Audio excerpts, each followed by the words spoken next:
오늘 말씀의 제목은 너희가 믿을 때 성령을 받았느냐라는 질문으로 말씀의 제목을 우리가 듣게 됩니다. 너희가 믿을 때 성령을 받았느냐? 그 질문에 대답이 어떻게 나옵니까? 성경 보니까 아니라 우리는 성령이 있음도 듣지 못하였노라. 여러분, 성령이 있음도 듣지 못한 사람이 성령 받았겠어요? 못 받았겠어요?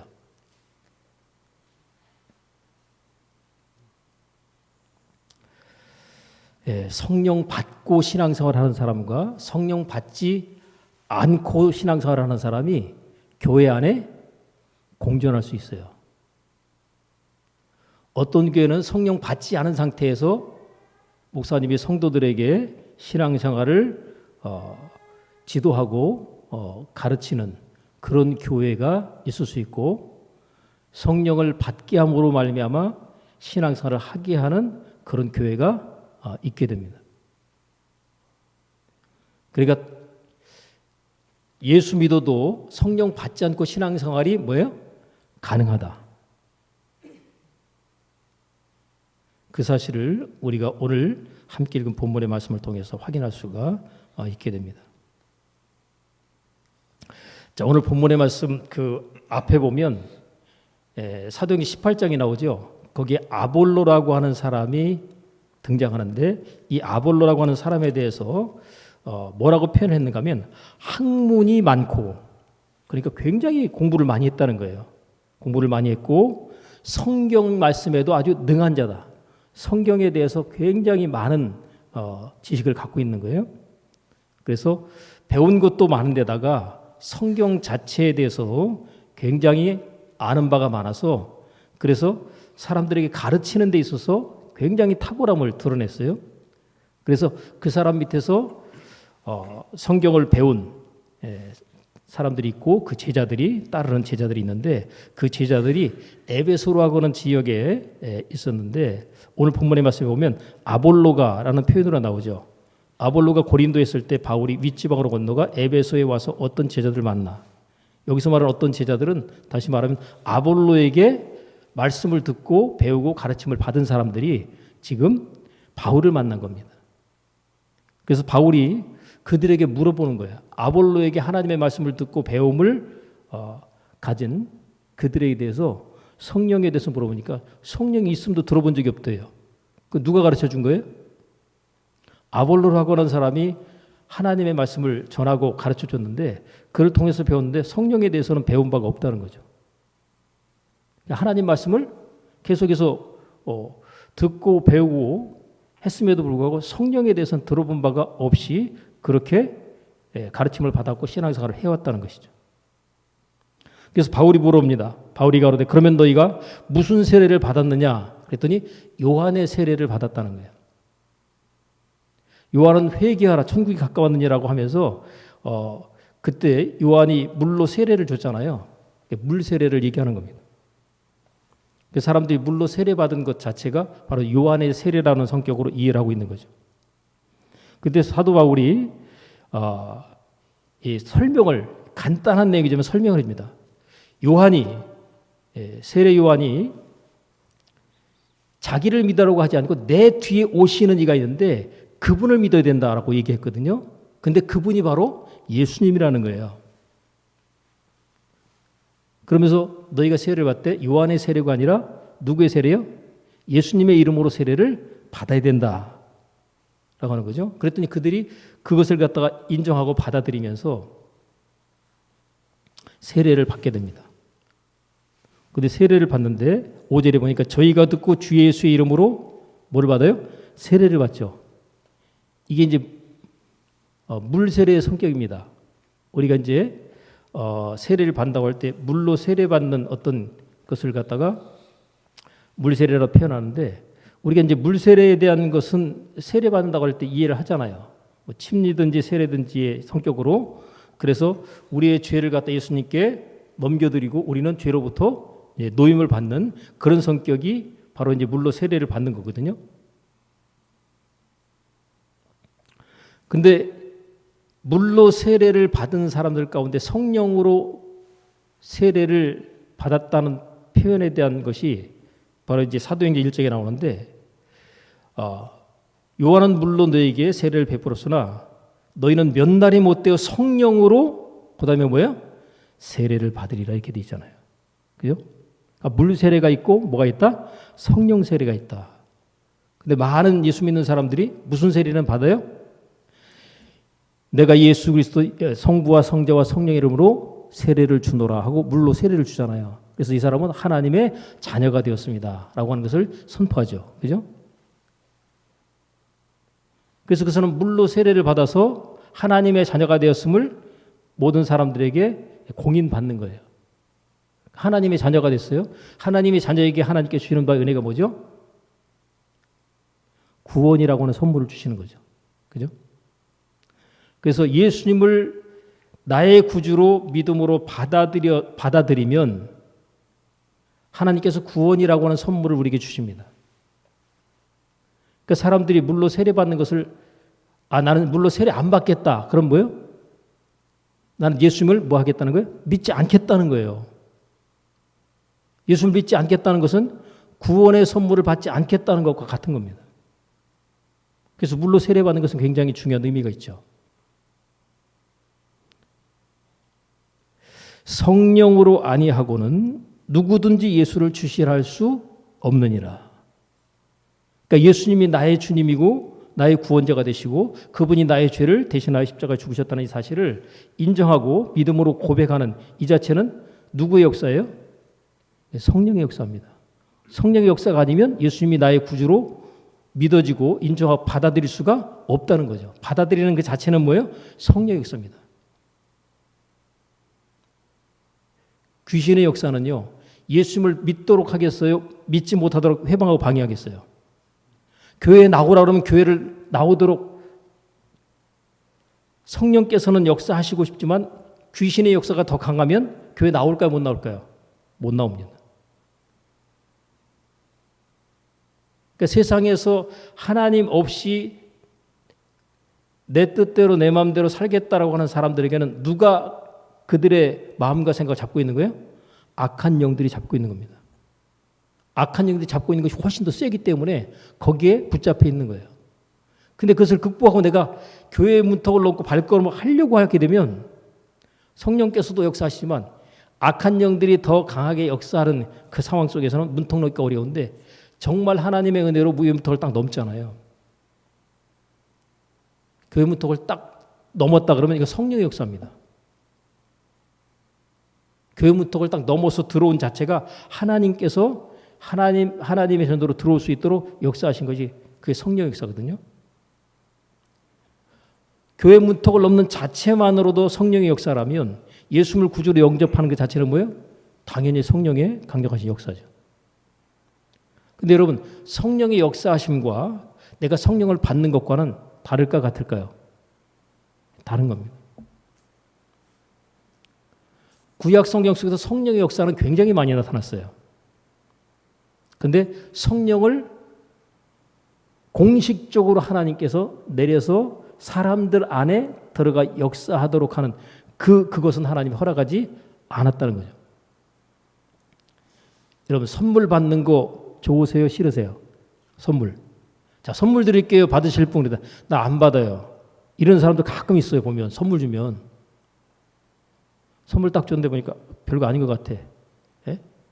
보잘것없는 것 같아. 그럼 뭐예요? 받아요? 안 받아요? 됐습니다. 안 받아요. 근데 좋은 선물을 갖다가 막 한 100만 원 정도 되는 걸 딱 줘도 뭐 그냥 나 안 받겠습니다. 그런 사람 혹 있을지 모르겠지만 주세요. 하죠.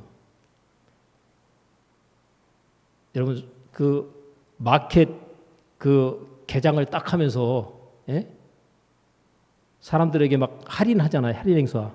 할인 행사하면서 오시는 분들한테 뭐 얼마나씩 사면은 뭐 선물을 갖다가 줍니다. 그러면요, 그냥 공짜가 아니고 얼마치 사면 선물을 갖다가 거기다가 얹어드립니다 할 때 그 얹어주는 선물 받으려고 뭐예요? 10만 원 채우죠. 그죠? 10만 원 채워요. 얹어주는 선물 받는 것도 10만 원 채우는데 그냥 거저주는데 엄청난 금액의 선물을 준다 그러면 안 받을 사람 없을 거예요. 근데 선물은 금액의 크고 작음과 상관없이 받는 자체가 즐거움이거든요. 여러분, 예수님을 하나님께서 우리에게 선물로 주셨어요. 구원의 선물로. 여러분 받으셨습니다. 근데 예수님을 구원의 선물로 하나님께서 공식적으로 주시는 것을 허락하시고 모든 사람이 열어놨는데 그 선물 안 받는 사람 있죠. 그죠? 아직도 수많은 사람들이 구원의 선물인 예수님을 갖다가 하나님께로부터 우리에게 이렇게 주어지는 선물로 주어졌는데 그 선물을 갖다가 안 받겠다고 손살에 치는 사람들이 많아요. 왜 그럴까요? 악한 영들이 그들을 잡고 있기 때문에 너 절대로 그 선물 받지 마. 너 절대로 그 선물 받지 마. 선물 받지 못하도록 원수마귀가 역사하고 있는 거예요. 근데 원수마귀 역사가 정리가 되면 어때요? 나 그 선물 받고 싶은데 하는 마음이 들어버립니다. 그래서 구원의 선물을 받지 못한 사람이 구원의 선물을 받을 수 있도록 하기 위해서 어떻게 해요? 그 사람을 위해서 기도하는 겁니다. 하나님, 저 사람 예수님께서 우리에게 베풀으신 하나님께서 허락하신 구원의 선물인데 그 구원의 선물을 눈이 어두워서 알지 못하여서 받지 못하고 있고 원수마귀의 영향을 받아서 그 구원의 선물을 받아들이고 하지 않는데 하나님, 원수마귀 역사가 떠나가고 그가 마음을 열고 구원의 선물을 받을 수 있게 해주옵소서 하고 중보로 기도하면 악한 영의 역사가 약해지기 시작하면서 하나님의 성령의 역사가 더 강해지게 되죠. 그러면 마음이 열리면서 교회도 나오게 되고 예수님을 받아들이게 되는 이런 이제 역사가 나타나게 되는 것이죠. 여러분, 예수님도 하나님께로부터 주어진 바의 선물입니다. 그러니까 여러분, 전도할 때 우리가 전도하는 방식 많이 있지만 내가 선물 주고 싶은데 어떨까요? 물어보면요. 호기심이 작동하겠죠. 그죠? 근데 그 선물이 어떤 선물이에요? 예수님이라고 하는 구원의 선물이다. 라고 이제 소개를 하시면 좋을 것 같아요. 그 선물을 받으면 하나님께서 천국으로 들어갈 수 있는 자격을 주시는 선물이 바로 예수님이라고 하는 구원의 선물이다. 그 선물을 받겠느냐 안 받겠느냐. 받으시면 천국 가는 겁니다. 안 받으면 어떻게 되죠? 안 받으시면 죄송하지만 지옥 가는 겁니다. 사람들이요, 천국 가는 거에 대해서는 막 그래도요, 지옥 가는 거는 진짜 안 가려고 그래요. 여러분, 가장 뜨기 싫으면 지옥에나 떨어져라. 그러면요, 아예 나 천국이 어딨고 지옥이 어딨어 그러는 사람 있죠. 그 사람한테 죄송하지만 지옥에나 떨어지세요. 그러면요, 그 사람 지옥 없다고 분명히 그랬음에도 불구하고 뭐예요? 아주 막 노발대발합니다. 지옥 없다며. 근데 듣는 사람 지옥 얘기하면요 굉장히 싫어하거든요.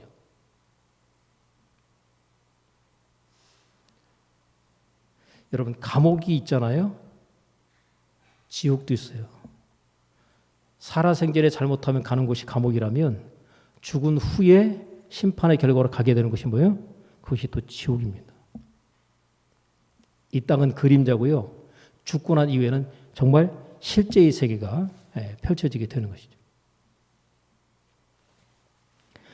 여러분, 예수님이 구원의 선물인데 하나님께서 우리에게 예수님께서 가시고 난 다음에 우리에게 보혜사 성령님을 보내주셨는데 이 보혜사 성령님께서 오실 때에 우리에게 선물로서 오신 거예요. 예수님이라는 선물이 가시고 다른 선물이 우리에게 왔는데 하나님의 신이신 성령께서 선물로 우리에게 왔습니다. 그러니까 예수님을 구주로 선물로 받은 사람이 성령님을 또한 선물로 받을 수도 있고 안 받을 수도 있어요. 예수님을 선물로 받았기 때문에 나는 이제 구원받고 하나님 자녀가 됐고 난 천국 갈 수 있다. 그래서 이제 예수님 선물 받은 것 그 자체를 생각하고 또 다른 선물로 하나님께서 예수 믿는 자들에게 선물을 주시는데 그 선물이 뭐예요? 성령이라고 하는 선물입니다. 하나님께서 성령을 선물로 주시겠다고 해야 될 때 받아야 될까요? 받지 말아야 될까요? 근데 그 선물을 주려고 하는데 성령에 대해서 받고자 하는 생각 자체가 전혀 없을 수도 있어요. 성령에 대해서 듣지도 못했다고 그랬는데 예수님을 구주로 인정하고 그들이 세례를 받을 때 그때 성령께서 임하십니다. 이들은 성령을 뭐예요? 선물로 받게 된 거예요. 자, 그래서 보면 6절에 바울이 그들에게 뭐 하매요? 안수하매 성령이 그들에게 어떻게 하셨다고요? 임하심으로, 임했다고 돼 있죠. 그죠? 성령이 임하심으로, 성령이 임하면 그 사람이 성령 받은 것에 대해서 사람들이 보고 알게 되는 현상이 있어요. 그게 뭐예요? 방언도 하고 예언도 하니 라는 표현이 나오죠. 여러분, 성령 받으려면 쉬울까 어려울까요? 성령 받는 거 쉬워요 어려워요? 쉬워요 어려워요? 아니, 부활하신 예수님께서 두려움 가운데 떨고 있는 제자들한테 와서 제일 먼저 하신 말씀이 너에게 평강이 있을지어다 하고 첫 번째 말씀하시고, 두 번째로 숨을 크게 내쉬시면서 말씀하시기를 성령을 받으라 그랬어요. 여러분, 성령 받으라, 성령 받으라, 예수 내게 말씀하신 그 찬양 들어보셨죠? 할렐루야, 성령 받았네, 나는 성령 받았네 그러잖아요. 근데 어떤 분은 성령 받으라 그러니까 아니, 성령님이 무슨 물건이냐 받으라고 그러는데, 그럼 받으라고 그러지 그럼 뭐라고 그래요? 성령께서 우리에게 선물이기 때문에 선물로 주시면 우리 뭐예요? 받는 거죠. 선물 주세요 하고 손을 내밀면 선물을 받는 거예요.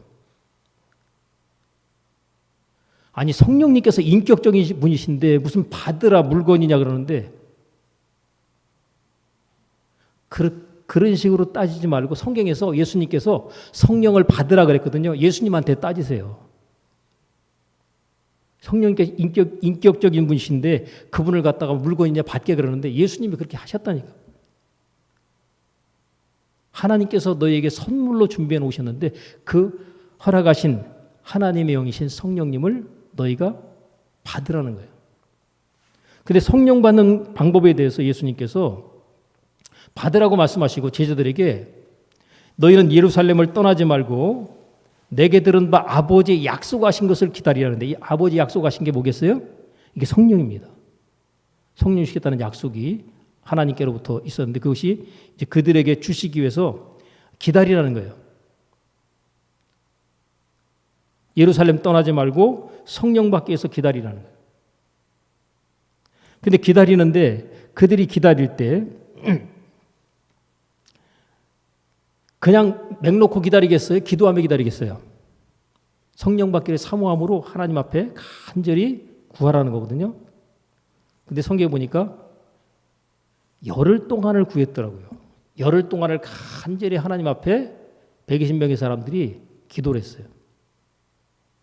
근데 기도한 지 열흘 만에 성령께서 강력하게 임하시는데 이게 공식적으로 역사하시고 임하신 성령의 역사입니다. 이것이 이제 오순절 성령 강림 사건이다 이렇게 얘기하는 거죠. 근데 여러분, 성령이 딱 임하니까 어떤 현상이 나타나요? 오직 성령이 너희에게 임하시면 너희가 뭐예요? 뭘 받겠어요? 권능을 받고. 여러분, 권세와 능력이 성령의 역사가 임하게 되면 권세와 능력이 임한다는 거죠. 여러분, 권능을 받고 싶으세요? 받기 싫으세요? 예수 믿는데 나는 권세와 능력이 없습니다 라고 하는 것과 나는 권세와 능력이 내게 있다 하는 거하고 하늘과 땅 차이잖아요. 근데 여러분, 예수님을 믿기만 해도, 예수님 영접하여 받아들이기만 해도 뭐가 주어지는지 아세요? 권세가 주어집니다. 영접하는 자, 곧 그 이름을 믿는 자들에게는 하나님의 자녀가 되는 권세를 주셨으니. 여러분, 신분이, 우리가 보통 신분 세탁이라는데 신분이 완전히 세탁되는 거예요. 옛날에 나 아무개에 대한 모든 과거에 내가 어떻게 살아왔든지 그것과 전혀 상관없이 신분이 완전히 바뀌어버린 겁니다. 우리나라 과거의 신분제도로 얘기하면 천민으로 사는 것은 짐승만도 못하게 사는 거예요. 차라리 짐승은 이제 짐승이니까 난 짐승에서 살기 괜찮은데 사람이 짐승처럼 대접받고 사니까 이건 사는 게 아니거든요. 천민의 삶이 그렇잖아요. 그것도 자식들까지 태어나면 또 바로 천민이 되어버리는 이런 이제 그 신분사회 속에서 내가 천민으로서 산다는 것 자체가 얼마나 힘들고 괴로운 삶이에요. 근데 천민의 신분을 갖다가 양반의 신분으로 완전히 바꿔버린다 그러면 이건 천지가 개벽할 일이잖아요. 그죠? 우리나라 조선시대라고 하는 이 왕조시대가 딱 끝나는 것이 우리나라의 모든 사람들 신분이 바뀌게 되는, 천민이 없어지게 되는 그런 이제 사회로 바뀌게 된 거죠. 특별히 선교사들이 와가지고 복음을 전하게 되면서 모든 사람들의 어떤 평등함을 가르치고 알리게 되면서 신분사회 제도가 폐지가 돼서 없어져서 지금 얼마나 감사해요. 그죠? 저나 여러분이 최고의 어떤 명문가의 자손으로 태어나지 않으면 태어나가지고 굉장히 힘들고 어려울 수 있는데, 여러분 천민의 신분으로 태어났던 사람이 선교사를 만나가지고 그래서 선교사를 통해서 거기서 교육을 받게 되는데 의료 교육을 받게 돼요. 그래서 우리나라의 천민으로서 의료 교육을 받아가지고 그래서 최초로 의사가 된 사람이 있어요. 예수 믿기 때문에 그 일이 가능했습니다. 예수 안 믿는 사람들은 선교사라고 연결되는 게 없잖아요. 지금 여러분 의사 그러면 대단하잖아요. 그 신분이라든지 그의 어떤 가지고 있는 어떤 그 사회적인 어떤 지위라든지 이런 것들이 굉장히 높게 평가를 하잖아요. 근데 천민이었던 사람이 의사가 되는 그런 일이 벌어지기 시작하는 겁니다. 이게 예수 믿고 복음이 들어왔기 때문에 그 일이 가능합니다. 여러분 성령을 받으면 권세와 능력이 그에게 부어지고 임하게 됩니다. 그래서 요한은 물론 너에게 세례를 베풀었으나 너희는 몇 날이 못돼 성령으로 세례를 받으리라. 그러니까 성령 세례를 받는 그 자체가 처음에는 굉장히 쉽지 않았습니다. 열흘 동안 작정하고 성령 받기 위해서 그렇게 기도했거든요. 성령 받는 게 쉬워요, 어려워요? 나도 성령 받으려면 그냥 한 열흘은 그냥 죽기 살기로 기도해야 되겠네? 할지 모르겠지만 처음 성령이 역사하시고 임하셨을 때 그렇게 시작이 됐어요. 근데 성령 받은 사람이 다른 사람에게 기도를 해주잖아요. 그러면요, 이 사람 철야 기도도 안 했어요. 열흘 동안 기도도 안 했어요. 그냥 뭐만 했어요? 마음 열고 기도만 받았어요. 그랬더니 어떻게 돼요? 성령이 그에게 임하심으로. 성령 받는 거 어려워요, 쉬워요? 어렵다 생각하는 사람들은 굉장히 어려운 거예요. 그래서 옛날에 성령 받도록 가르치는 방법으로 철야기도, 산기도 가서 나무 붙잡고 막 하면서 주여 성령을 주옵소서 이렇게 하고 성령을 갖다가 진짜 어렵게 받는 사람들이 있었어요. 그렇게 성령 받는 사람. 근데 어떤 사람은요, 성령 받은 사람이 지나가면서 툭 건드렸는데 그냥 막 방언이 터지면서 막 그냥 난리가 나고 그래요. 이 사람은 그냥 성령 받네? 여러분 성의 있게 옛날에 보면 성의 있게 이렇게 안수를 안 해주고요. 지나가면서 툭툭 치면서 안수도 참 많이 했습니다. 왜? 사람이 너무 많으니까. 근데 치고 가는데도요 성령을 받는 거예요. 성령 받은 사람과 이 접촉하는 자체만으로도 성령 역사가 거기에 임하는데, 사모하는 자에게 하나님께서 은혜를 부어주십니다. 그래서 은혜 받는 자리에 성령 충만한 자리를 사람들이 막 사모하면서 막 가잖아요. 뭐 하려고요? 성령 받겠다고 가는 거예요. 여러분 성령을 하나님께서 왜 우리에게 받으라고 하시고 성령을 왜 하나님 우리에게 주시려고 할까요? 궁극적인 목적이 뭘까요? 오직 성령이 너에게 임하시면 너희가 권능을 받고 예루살렘과 온 유대와 사마리아 땅끝까지로, 그 다음에 내 증인이 되리라. 다시 말하면 예수님을 전하고 알리고 증거하는 증인으로서의 삶을 사는데 반드시 뭐가 필요해요? 성령이 필요하다는 거예요. 성령은요 예수 그리스도를 증거하는 영이에요. 그러니까 성령이 임하시면 예수님을 전하고 증거하는 그 일에 탁월하게 하나님께 사용하시고 쓰시게 됩니다. 그래서 성령 받지 않으면 나 혼자 예수 믿고 어디 가겠다는 거예요? 나 혼자 천국 가겠다는 거예요. 그죠? 나 예수 믿으니까 나 이제 천국, 그 다음에 다른 생각 안 해요. 전도하려고 그럴까요? 안 하려고 그럴까요? 나 천국 가는데 전도를 안 하네. 그래서 성령이 임해버리시면 어떻게 될까요? 전도를 하게 됩니다. 왜요? 하나님의 영이신 성령께서 그에게 부어지고 임하게 되면 내가 성령은 뭐 하는 영이에요? 예수님을 전하는 증거의 영이잖아요. 그러니까 예수님을 전하는 증거의 영이신 성령께서 임하시니까 전도를 하고 영혼을 구원하고 싶은 마음이 막 생기는 겁니다. 근데 그렇게 전하려고 할 때 그냥 내가 말로만 전하면 사람들이 거기에 반응을 안 할 수 있잖아요. 그죠? 그래서 거기 막 능력이 나타나게 해서 그래서 그들이 정말 하나님이 살아계시다 역사하시다 하면서 믿고 돌아오게 하는 역사가 있는 거죠. 그래서 여러분 그냥 예수님만 구주로 받아들이고 영접한 사람은 자기 믿음과 신앙 유지하는 것 자체도 힘들어요. 그래서 성령 충만 받으면 자기 신앙과 믿음이 아니라 다른 사람에게 선한 영향력을 끼치는 은혜와 축복의 신앙생활을 능히 감당할 수 있게 됩니다.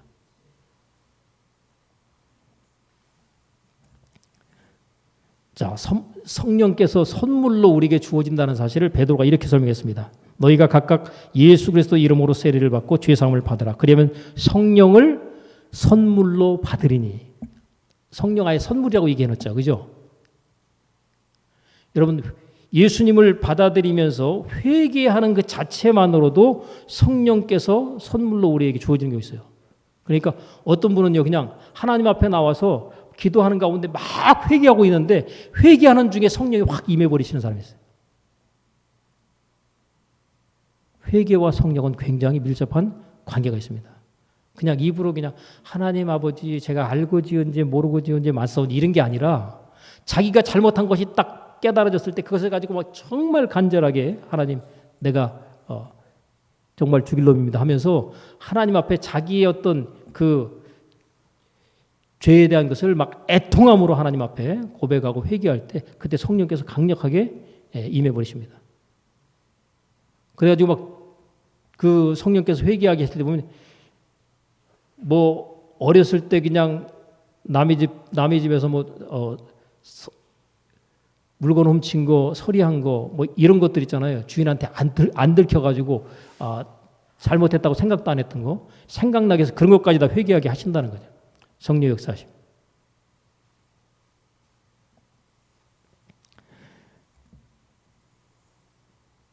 성령 충만함을 받은 7 안수 집사 가운데 빌립 집사라는 사람이 있어요. 근데 이 빌립 집사가 사마리아로 그 몸을 피해서 가서 거기서 복음을 전합니다.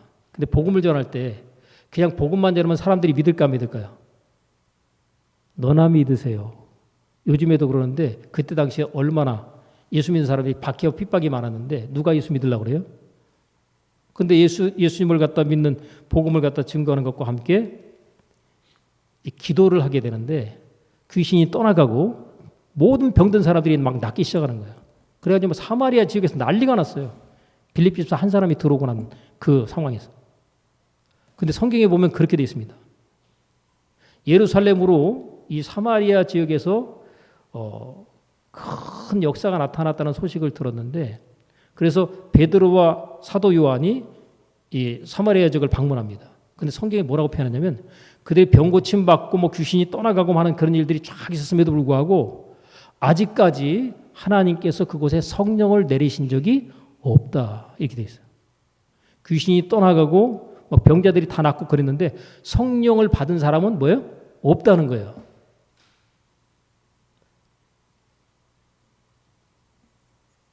그래서 베드로와 사도 요한이 안수하면서 기도를 하게 되는데 그 안수 기도를 받은 사람들에게 성령이 임하시는 거예요. 사람들이 그것을 갖다 봤다고 돼 있어요. 거기에 특별히 시몬이라고 하는 사람이 빌립 집사가 막 병 고치고 귀신들 쫓아내고 하니까 와 대단하다 놀랍다 해가지고 막 쫓아다니고 그랬던 사람인데 이제 베드로와 요한이 와가지고 안수 딱 기도를 하는데 성령을 받는데 이게 뭔가 하나님의 역사가 나타난 것이 눈에 보인 거예요. 그랬더니 자기도 성령을 갖다가 받게 해달라라고 그렇게 요청을 하는데 돈 줄 테니까 나도 성령 받게 해달라라고 이렇게 요청을 해요. 그 얘기는 다시 말하면 성령 받는 것에 대한 역사가 강력하고 대단했다는 사실이 눈으로 보였다는 얘기죠. 성령 받았는데 아무런 역사도 외형적으로 달라진 변화가 없었다 그러면 시몬이라는 사람이 자기도 성령 받게 해달라고 난리치고 뭐 돈 주겠다고 이런 얘기를 할 수가 없는 거죠. 그러니까 성령을 받게 되면 그 사람에게서 어떤 현상이 나타나지는데 그 현상 가운데 가장 첫 번째로 나타나는 현상이 바로 방언입니다. 신기하게. 그러니까 성령 받았다 그러면요. 성령 받은 증거를 갖다가 가장 먼저 얘기할 수 있는 게 그게 방언이에요. 그래서 성령 은사 가운데 9가지 은사가 있죠. 그죠? 그 가운데 대표적인 은사가 뭐예요? 그게 방언의 은사입니다. 왜 방언의 은사가 제일 먼저 나타날까요? 오순절 성령 강림 사건 가운데 저들이 뭐예요? 각기 다른 방언으로 말하기를 시작하니라로 표현되는 성령이 임했을 때 가장 먼저 나타났던 현상이 방언이 나왔던 거죠. 알아듣지 못하는 말로서의 방언. 근데 여러분 방언은요, 알아듣지 못하는 말로서의 방언이 있는가 하면 알아듣도록 하는 성격으로서의 방언도 있어요. 방언이 못 알아듣는 것만 있는 게 아닙니다. 알아듣게 하는 방언도 있어요. 그게 오순절 성령 강림 사건 때 일어났던 방언입니다. 그러니까 여러분이 방언으로 말할 때 그냥 사람들이 알아들어 버리는 거예요. 자기들이 알아들어 버리는 거예요. 통역은 누가 하고요? 하나님께서 하시는 거예요. 통역을. 그래서 각자 자기 나라 말로 알아듣는 거예요. 나는 그냥 방언으로 말했는데 각자 자기들이 알아듣는 형태로서의 방언. 근데 그런 방언들이 오순절 성령 강림 사건의 초기에 그 방언이 나타났습니다. 근데 그 방언이 완전히 없어진 게 아니라 필요할 때 성령께서 역사하시기 때문에 그렇게 하는 거예요.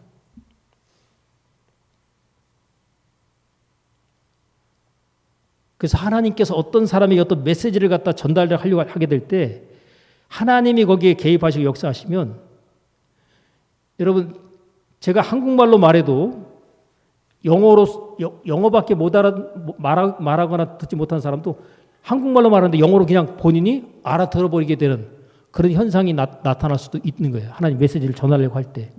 이게 알아듣게 하는 방언입니다.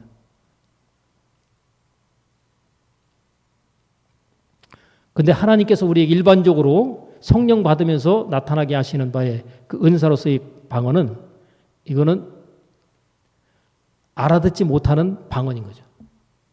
원래 방언 자체가 못 알아듣는 말을 갖다가 의미로 하는 것이 방언이거든요. 심한 사투리를 들으면 우리가 알아들어요? 못 알아들어요? 못 알아듣죠. 그게 바로 방언이라는 거예요. 여러분 아이들이 입을 갖다 떼면서 뭐라고 쭝얼쭝얼 대죠. 그죠? 걔가 하는 말 무슨 말인지 말 뜻을 알겠어요? 모르겠어요? 애들이 처음 하는 말이 뭐예요? 그게 방언인 거예요. 방언을 갖다 계속 말하다가 뭐가 돼요? 알아듣는 말을 하죠. 그죠? 그게 다른 말로 말하면 예언인 거예요. 그래서 방언을 계속 하다 보면 뭐가 된다? 예언이 되는 거예요. 근데 예언의 경우도 은사로 포함되어 있죠. 근데 성령 은사 가운데 방언의 은사가 있는데 병 고치는 은사도 있어요. 그죠? 병 고치는 은사가 있단 말이에요. 근데 여러분 방언 은사를 받지 않은 상태에서 병 고치는 능력이 나타날 확률이 높겠어요? 방언 은사를 갖다 받고 난 다음에 방언을 하는 사람이 기도할 때 병 나는 확률이 높겠어요?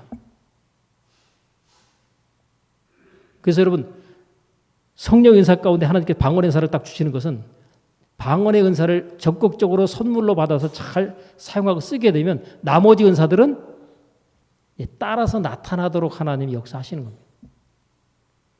방언의 은사 그래서 가장 먼저 오는 거예요. 그래서 방언의 은사 받고 난 다음에 이거 알아듣지도 못하는 말 이거 계속 하다 보니까 뭐 그냥 뭔지도 모르겠고 나 그냥 안 해버릴래. 그거 안 하잖아요. 그래서 그 선물을 포기하잖아요. 받았는데 그러면 나머지 더 좋은 선물 하나님이 주시려고 그러는데 못 받는 거예요. 근데 방언으로서의 선물이 이게 랄랄랄랄랄랄라 따따따따 이게 창피해서 이거 할 수가 있나? 아니, 혼자 하세요. 아무도 없는 데서. 여러분, 날랄랄라 따따따따만 하는 게 아니라 계속 하다 보면 어떻게 돼요? 굉장히 이렇게 부드럽고 유창한 방언으로 또 바뀌거든요. 방언은 계속해서 바뀔 수 있는데 어떤 사람은 계속 그렇게만 하는 거예요. 누가 지도 안 해주면요. 계속 그것만 하고 있는다니까요.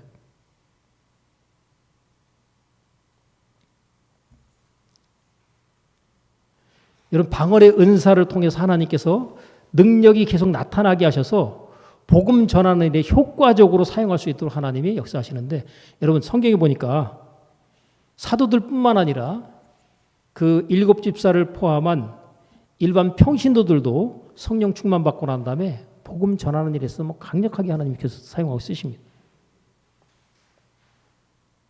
목사만이 아니라 평신도들 가운데 하나님께 성령 받게 하셔가지고, 그래서 병든 사람에게 손을 얹어서 낫게 하는 그런 일들을 얼마든지 하실 수 있어요. 왜요? 복음 전하는 증인으로 쓰셔야 되니까. 그래서 저와 여러분이 예를 들어, 하나님 저 복음 전하는 증인으로 사용되고 쓰임받기 원합니다. 하나님 저에게 성령을 선물로 허락해 주셔서 성령의 능력을 힘입어서 나로 하여금 기도하여 병든 자리 낫게 하옵소서. 그 일을 통해서 내가 믿지 않는 데를 구원하는 일에 쓰임받기 원합니다. 여러분이 그 소원을 갖게 되면 여러분은 치유의 은사의 능력이 나타나기 시작합니다. 내 몸도 아파 죽겠는데 내가 누구를 치료하겠냐? 아픈 사람이 아픈 사람 심정 알잖아요. 그죠? 아픈 사람 낫게 해주면요, 그 사람은 예수 믿는 믿음으로 올 확률이 굉장히 높습니다. 근데 아픈 사람한테 교회 나와 예수 믿어 이 얘기는 하는데, 교회 나오면 하나님께서 병 고쳐줄 거야, 이렇게 전도를 여러분들이 적극적으로 안 하죠. 너도 아프잖아. 근데 너는 왜 안 났어?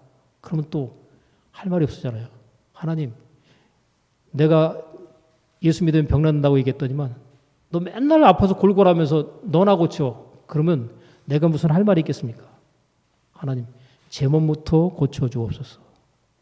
근데 여러분 성령 충만을 받게 되잖아요. 어떻게 될까요? 아픈 병이 즉시로 없어지거나 사라질 수 있어요. 성령 받으면. 성령을 받으면 마음의 아픔과 상처의 치유가 일어나고 육체적인 질병의 치유도 그냥 순식간에 치유되고 회복될 수 있습니다. 여러분 성령 충만 받으면 여러분에게 하나님의 지혜가 임하게 됩니다. 무슨 말을 해야 될지 모르는데 그때 필요한 바, 자기가 말해놓고도 와, 내가 이렇게 말을 했네? 와, 내가 이렇게 머리가 좋았나? 누구 머리예요? 하나님의 성령께서 역사하셔서 지혜와 지식으로 작동하게 하시는 거예요. 성령 충만은 그런 겁니다. 내 능력은 부족하고 보잘것없는데 하나님의 능력이 내게 부어지고 임하니까 그 능력이 나를 통해서 나타나지는 거예요. 어떻게 해요? 성령이 내게 임하셨기 때문에 그것이 나타나지는 거죠. 성령 받은 사람에게서 그런 현상이 나타납니다. 성령을 안 받으면 내 능력으로 내가 살려니까 얼마나 힘들겠어요. 근데 내 능력이 아니라 성령 받으니까 하나님의 능력이 나를 통해 나타나니까 살아가는 것이 기쁘고 즐겁고 감사하고 하는 거죠. 여러분 성령의 열매 가운데 하나님께 성령의 열매가 나타나게 할 때 사랑과 희락과 그랬죠. 성령 받으면 기쁜 거예요. 성령 받으면요 모든 사물이 다 사랑스럽고 아름답게 보입니다. 성령 받기 전에 그렇게 미웠던 사람이 성령 받고 난 다음에 그 사람을 보니까 너무나 안쓰럽게 보이고 너무나 사랑스럽게 보이고 이렇게 보이는 거예요. 세상에 바뀌어버린 거예요. 내 눈이 아니라 하나님의 눈으로 관점으로 보니까 성령 역사하시고. 여러분 사도 바울도 아나니아라고 하는 그 선지자가 찾아와서 앞을 보지 못하고 있던 소경이었던 그 사도 바울을 찾아와 가지고 안수를 하죠. 그죠? 안수를 해줬더니 3일 동안 눈이 보이지 않아 가지고 식음을 전폐하고 있었는데 안수 딱 기도하니까 눈이 딱 떠지는 거예요. 그리고 성령 충만함을 받게 됩니다. 성령 충만함 받고 난 다음에 예수 핍박하던 사도 바울이 나가가지고 예수 믿으라고 돌아다니면서 동네방네 전도하고 난리가 났어요. 이게 성령 충만 받고 난 다음에 나타나는 현상입니다. 여러분 성령 받고 싶으세요? 안 받고 그냥 신앙생활 하실래요? 여러분 성령 받지 않은 상태에서 신앙생활 열심히 하잖아요. 율법적인 신앙생활 될 가능성이 굉장히 높습니다. 사람에게 보여지기 위해서. 근데 여러분 성령 충만을 받고서 선물로 받고 난 다음에 신앙생활 하잖아요. 똑같이 신앙생활 하는데 하나님께서 기뻐하시는 신앙생활을 하게 됩니다. 예배를 드리러 나와도 율법적으로 신앙생활하는 사람은요. 오늘도 예배 드렸다. 예배 끝났다. 언제 예배 끝나나. 이게 율법적인 사고를 갖고 있는 사람들의 신앙생활의 모습이라면 성령 충만한 사람은 하나님 앞에 예배하는 것 자체가 기쁘고 즐겁고 기도하는 것이 기쁘고 즐겁고 봉사하는 게 기쁘고 즐겁고 그죠? 근데 성령 받지 않은 사람이 주방 봉사하면 어떻게 될까요? 그냥 나 혼자만 그렇게 힘든 거 다 하고 도대체 이 교회는 사람이 있는 거야 없는 거야? 성령 받으시면 할렐루야 하나님 제가 하겠습니다. 하고 기쁨과 즐거움으로 하는 거예요. 똑같은 신앙생활인데 이런 차이가 나는 이유는 바로 성령 받음과 받지 못한 상태의 신앙생활로 나눠지게 됩니다. 여러분 성령 받기를 사모하시기 바랍니다. 하나님 앞에 기도할 때 다른 게 아니라 성령 받기를 사모하면서 그것을 위해서 구하세요. 구하라 주실 것이요 찾으라 찾을 것이요 문을 두드려 열릴 것이니 구하는 자에게 하나님께서 무엇을 주지 않겠느냐? 구하는 자에게 성령을 주시지 않겠느냐. 성령 달라고 여러분들이 사모하고 구하면 성령 받게 되는 그 은혜와 기회의 때가 옵니다. 그러니까 여러분이 기도할 때 소원 중에 성령 받는 소원이 아니라 하나님 내 소원은 이겁니다. 내 소원은 저겁니다. 여러 소원 있잖아요.